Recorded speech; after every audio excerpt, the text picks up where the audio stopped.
What's up, guys? Welcome to the Resellers Podcast with Tech and Sports and Daily Refinement. Today, we've got a doozy for you guys because we want to talk about how the eBay rent is due. So if you're one of those people out there that wants to have eBay pay your bills, put food on the table, give you diaper money, then in return, eBay has some rules you have to follow. And we call it sort of the eBay mortgage, which is the listings that you need to put up each month for eBay to actually return the favor and give you the traffic. Yeah, so if you want a full-time income from eBay, then you have to be able to list a full-time income's worth of inventory. So for me, I want to list I want to sell $2 million this year. There's no way I'm going to sell $2 million this year on eBay if I don't do the work to list $2 million worth of inventory. So if your idea of a full-time gig is $800 per week, then you need to have the ability to list $800 of profitable items per week.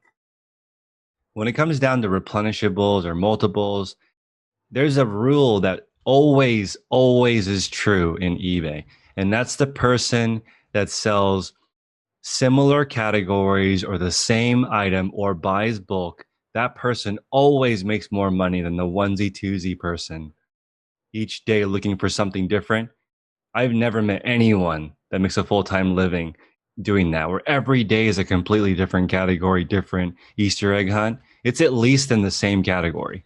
Yeah, I think when everyone first starts, they kind of get their feet wet in a lot of different categories. I know I did the same, but kind of what steered me to close, the number one thing that steered me to close was, I had these electronics that needed to be tested, or they were missing a power cable or missing a part or a piece.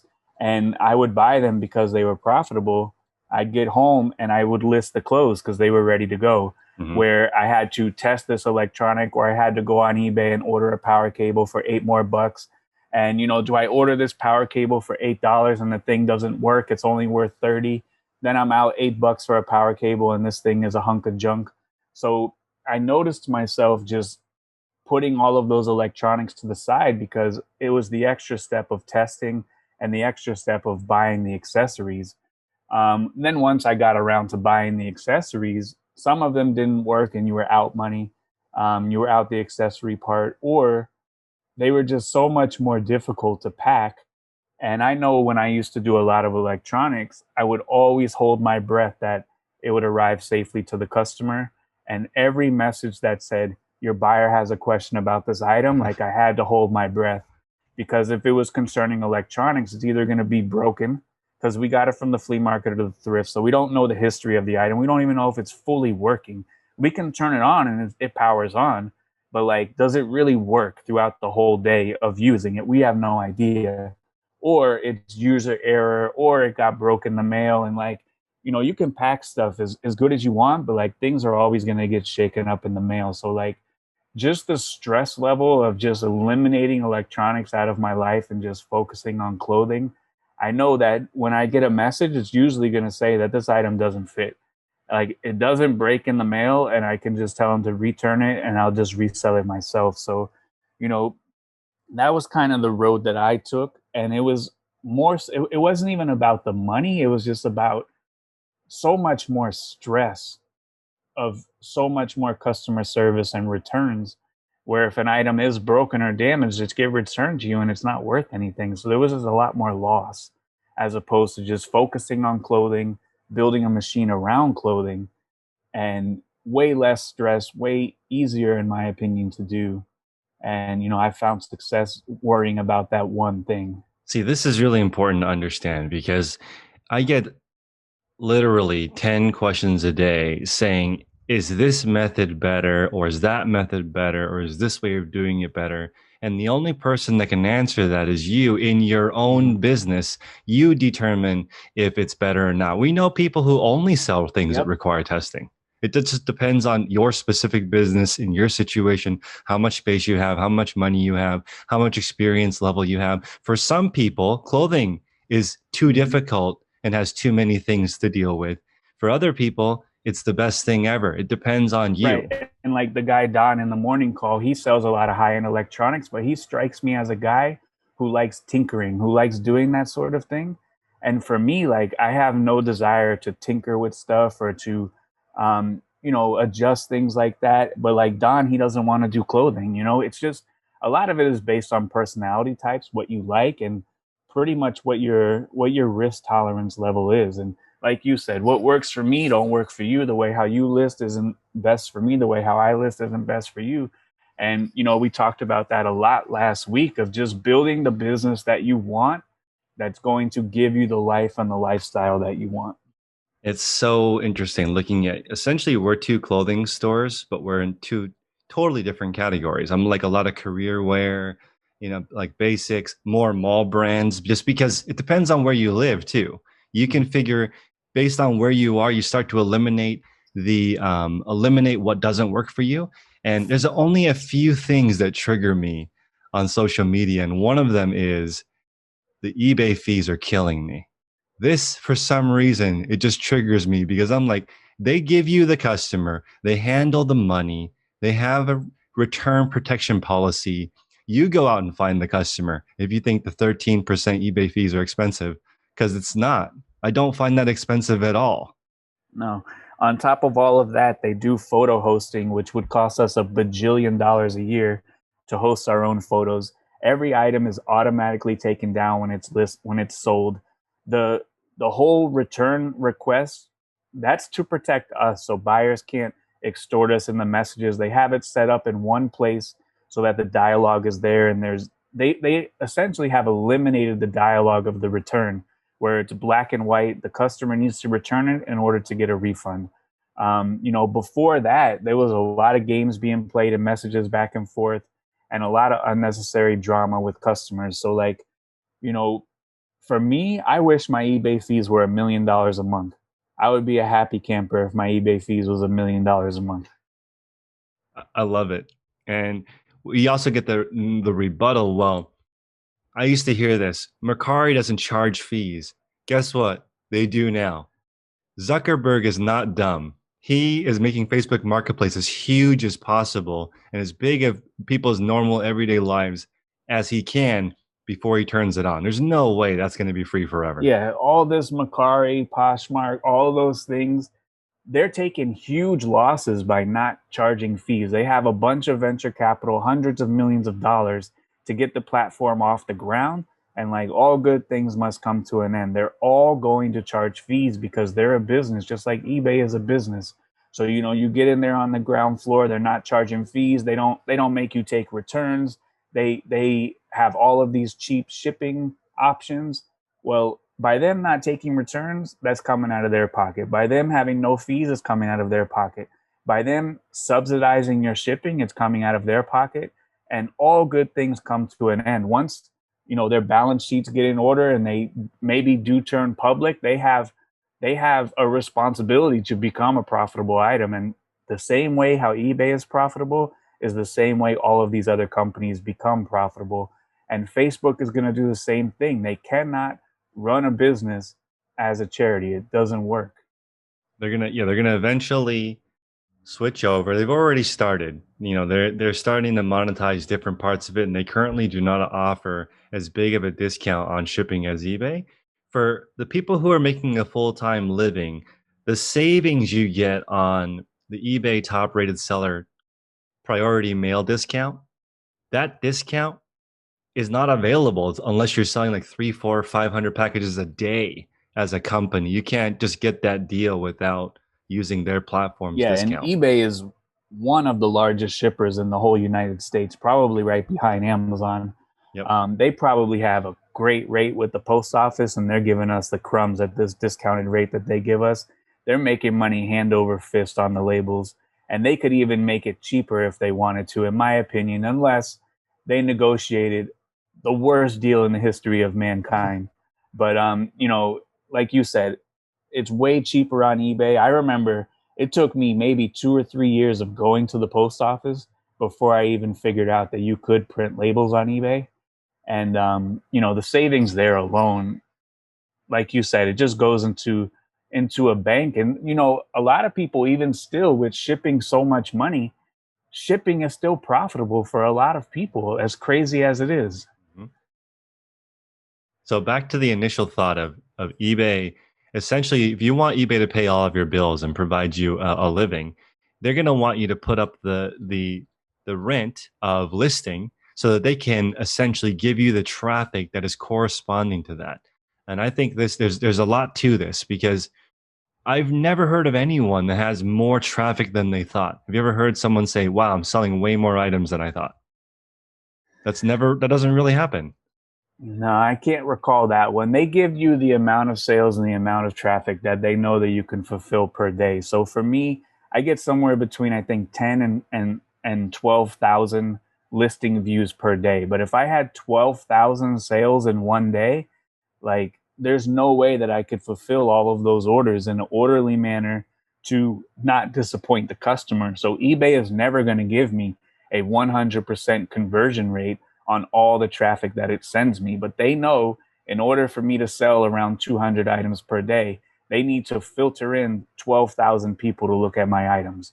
And, they're a whole company built on analytics. The traffic that they just started sharing within the last year or two, their entire business is built on analytics, from the search algorithm to your shipping metrics to your defect metrics to your return rate, your click through rate, all of that stuff. That's how eBay pays their rent and their mortgage, is by being a data company that filters qualified buyers to sellers who are going to fulfill a successful transaction.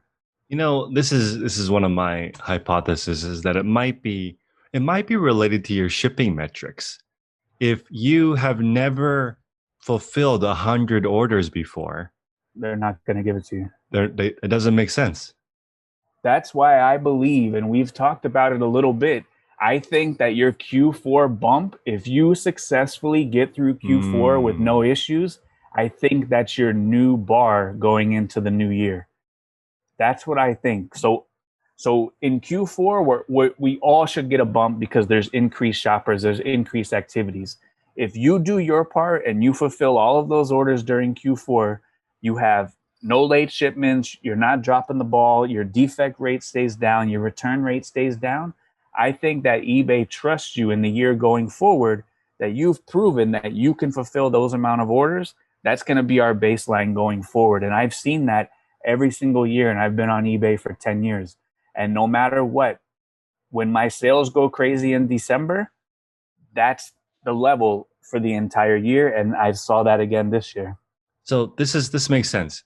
You're going to get an increased proportion of traffic because everyone on the site will. Right. eBay is kind of democratic in a sense that everyone gets a bump if there's more traffic in theory.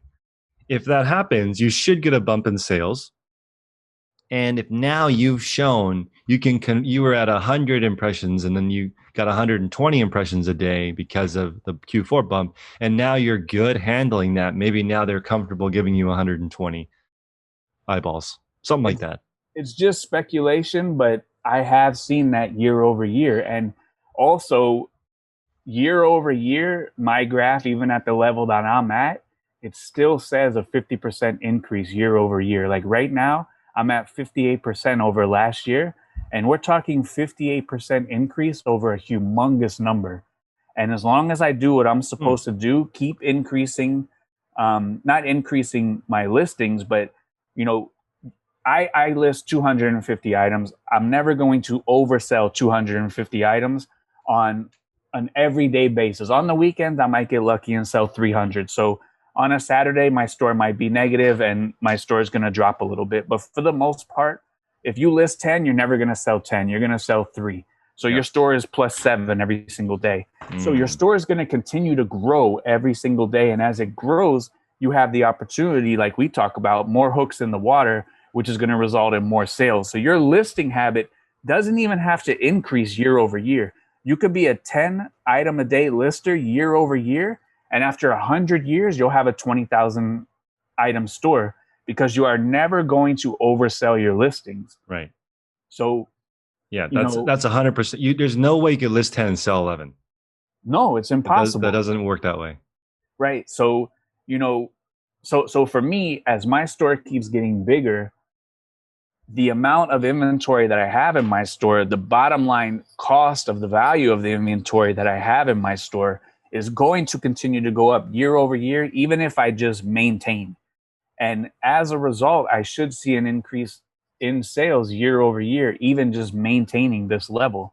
And being up 50% over a humongous number is crazy to think about. And that's what I was at last year as well. I was up 50% over a humongous number. And that's pretty much been my jump year over year since I started, was a 50% increase. This is so fascinating because if I look back at all the emails I've gotten from people being suspended on eBay, it's almost always a non Q4 bump because it's so unusual to get a bump in sales, like 10x your normal sales, like in March. That doesn't Yeah. that the eBay's algorithm doesn't understand what that is, so they just shut it down.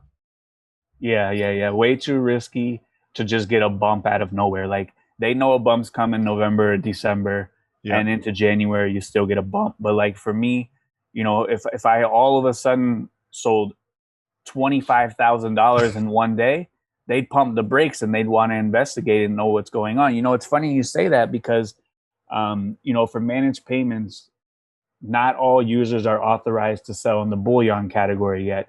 But I mm, talked to a rep, and I think they said sometime in March they're going to open up that category. So I have like 1,000 ounces of silver, and I've been thinking about selling it, but I can't sell it all in one day. eBay's going to think I'm crazy. So like I can't go from having like $4,000 to $5,000 days to having $20,000 days for 3 weeks. eBay's going to think I'm crazy. So yeah. like as great as it would be to just unload all of this stuff, because I bought it 15 years ago, I'm way in the profit on the silver, but like I can't even unload it all because I think it's going to be a little bit too risky. I'm going to have to sell like one a day. My friend texted me this morning and said she thinks that an increase in listing capacity doesn't result in an impression boost for 2 months. She's like, the when you get to a certain size store, just because you went from 100 to 150 listings, that's a 50% increase in the number of listings you're pumping into the system. That impression bump is only going to happen after that stays consistent for a while. But again, this goes back to there's probably not a more natural bump than just the whole site getting more traffic during Q4. Yeah, and like I said, that's just speculation, just something that I noticed, but it does make sense to me, and that's what I see. I know when I bumped from 120 to 140, I did that for about 6 months. I didn't really notice a difference. The only difference I noticed was, my warehouse was filling up quicker. So like I didn't notice any increase in sales in that 6 month, trial that I did. I went to 160 a day just for a short period. But when I went from 160 to 250, I started that last March, and I'm just now seeing the effects from that. That I can see with my eyes. That yeah, I am selling a whole bunch more than I was this time last March. So it took me 10 months to 12 months to realize that bump and realize those gains. So maybe that also could be a combination of yeah, I spent 7 months. I got the Christmas bump, so I had to, bust my tail for 7 months, increase my listings. So I got a bump from that. And then I got the Christmas bump. And now I have like this mega bump where I'm sitting at now. Mm-hmm. But it did take me like 10 months to realize the gains from all of that work that I did. And, people in the group, they always bump up their listings every now and then. And, you just have to trust the process. Because I was almost to the point where I was bleeding money during when we were shut down for COVID because I was massively overbuying because I Yep, didn't know when we were going to open again. There were that's right. times when I was spending like $50,000, $75,000 a week on inventory because I didn't know. They all told us, oh, we're going to be closed for 2 weeks, one more week, 10 more days. They didn't say we were going to be 3 months. And then when month two comes, I didn't know if it was going to be a 6 month closure. I didn't know. So I was massively buying inventory, but I knew if I just hired somebody, help me list, get this inventory up, everything is closed, everybody else is in retreat mode right now. I'm increasing my listings, I'm increasing my buying, I'm increasing my company. I knew enough to trust the process that it was going to turn around and it was all going to be worth it and it was going to result in way more sales. And it was very difficult to trust that process for the few months that we were closed with COVID. It was very difficult, but I knew in the end the sales would come and it would be worth it. And a year later the sales are here and it's going very good. So one thing I find interesting when I look at, because we're essentially in retail, we sell stuff in a store format, except for it's online. When I look at the big guys, there's something that happens. So there's a lot of items that grocery stores or Costco or Trader Joe's or your local grocery stores sell that they don't really make a lot of money on, but it does increase the velocity, does bring people in the door.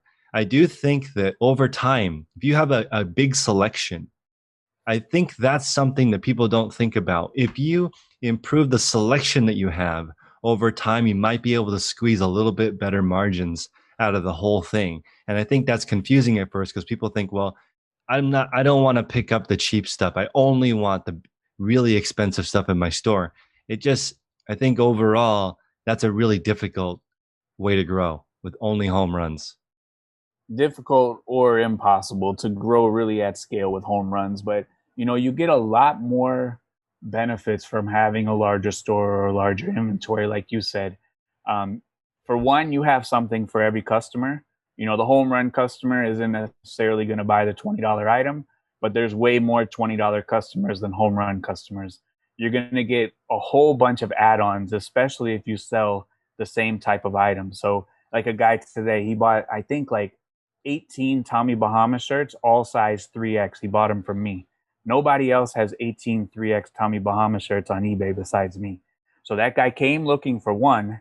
He probably saw I had a whole bunch of feedback and clicked to see what else I'm selling, and then said, "Oh, this guy has over 30,000 items. Let me just search his store for Tommy Bahama 3X." And now that sale turned from 1 to 18. It turned from maybe a $12 sale to maybe a $200 or a $300 sale after that.